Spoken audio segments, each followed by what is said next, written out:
বিদেশি দালালদের কারণে আমরা গত 19 বছর অনেক কষ্ট পেয়েছি। এই দালালদের চিহ্নিত করতে হবে, তাদের হাত পা ভেঙে দিয়ে পুলিশে সোপর্দ করতে হবে। এখানে দেখতে হবে শুভেন্দুর কোনো ফলোয়ার আছে কিনা। এই গরুটা ক্ষমতায় আসার পরের থেকে বাংলাদেশের বিরুদ্ধে হুমকি দিচ্ছে, যুদ্ধ করব, দখল করে নেবে, এটা তোমার বাপের দেশ, তুমি দখল করে নেবা। আর আমরা যদি বলি আমরা আসাম, ত্রিপুরা, মেঘালয়, 7 সিস্টার সব দখল করে নেব, তখন কি বলবা? আমরা তো সেটা বলছি না। আমরা বলি যে আমাদের ঘরে আমাদেরকে শান্তিতে থাকতে দাও, তুমি তোমার ঘরে শান্তিতে থাকো, তোমার ব্যাপারে আমরা কোনো হস্তক্ষেপ করব না, এটা তোমাদের আভ্যন্তরীণ ব্যাপার। কিন্তু তোমরা প্রতিনিয়ত আমাদের আভ্যন্তরীণ ব্যাপারে হস্তক্ষেপ করে যাচ্ছ। বাংলাদেশকে অশান্ত করার ব্যাপারে ভারত এখন নতুন পদক্ষেপ নিয়েছে। শহীদ রাষ্ট্রপতি জিয়াউর রহমানের সময় কাদের সিদ্দিকী সহ আওয়ামী লীগের অসংখ্য নেতাকর্মী ভারতে আশ্রয় নিয়ে ব্রাহ্মণবাড়িয়া থেকে আরম্ভ করে ময়মনসিংহ পর্যন্ত বর্ডার অস্থিতিশীল করেছিল।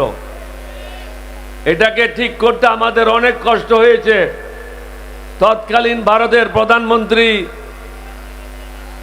উনার সাথে কথা বলে, উনি খুব ভালো লোক ছিলেন, ভদ্রলোক ছিলেন,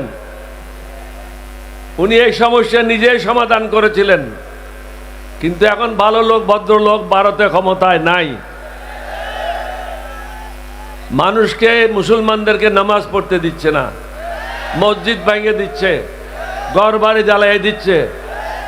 আমরা তো কোরআন মানি, সুন্নাহ মানি, যার কারণে প্রত্যেক ধর্মের মানুষকে আমরা নিরাপত্তা নিশ্চিত করছি। আমাদের দেশে তো কোনো ঘটনা ঘটে না, কারণ আমরা আমার নবীর উম্মত, আল্লাহর বিধান আমরা মেনে চলি। এখানে প্রফেসর মুজিবুর রহমান সাহেব বলে গেছেন, ইংলিশে বলে, পাকিস্তানে যখন আমি বিএ পড়ি বিশ্ববিদ্যালয়ে, আমাদের একটা বই ছিল, ওটার নাম ছিল ইসলামিক আইডিওলজি। ওইটার প্রথম শব্দটাই ছিল Islam is a complete code of life. ইসলাম হলো একটা পূর্ণাঙ্গ জীবন ব্যবস্থা। প্রধানমন্ত্রীকে বুঝতে হবে বেকার সমস্যা কিভাবে সমাধান করবে, প্রতিবেশী ভারতকে কিভাবে সামাল দেবে, দ্রব্যমূল্যের ঊর্ধ্বগতি কিভাবে নিয়ন্ত্রণ করবে। ওনার দলের লোকেরা যে চাঁদাবাজি করছে, যার কারণে দ্রব্যমূল্য প্রতিনিয়ত বৃদ্ধি পাচ্ছে, বিদেশি বিনিয়োগ আসছে না, তাদের তালিকা প্রস্তুত করে তাদেরকে কিভাবে জেলে নিক্ষেপ করবে, এটা তাদেরকে উনাকে চিন্তা করতে হবে। আমরা কোনো সমস্যা করছি না। আমাদের বিরোধী দলের নেতা এবং আমাদের মাননীয় সংসদ সদস্যরা বলেছেন, আপনারা সত্যের পথে আসেন, ন্যায়ের পথে আসেন, আমরা আপনাদের সাথে আছি। আমরা তো কোনো আপনাদের কাছে কোনো ভবন চাই না, কোনো ব্যবসা চাই না, কোনো বাণিজ্য চাই না। আমরা চাচ্ছি শুধু মানুষের জন্য শান্তি, সুখ। সেটা কিভাবে আসবে? গত 50 বছর আমরা যে সমস্ত ভুল ভ্রান্তিগুলি সংবিধানে দেখেছি, প্রশাসনে দেখেছি, সেই ভুল ভ্রান্তিগুলি শোধরানোর জন্য প্রশাসনিক যে সমস্যাগুলি আছে সেগুলি ঠিক করার জন্য আপনাকে অনুরোধ করছি।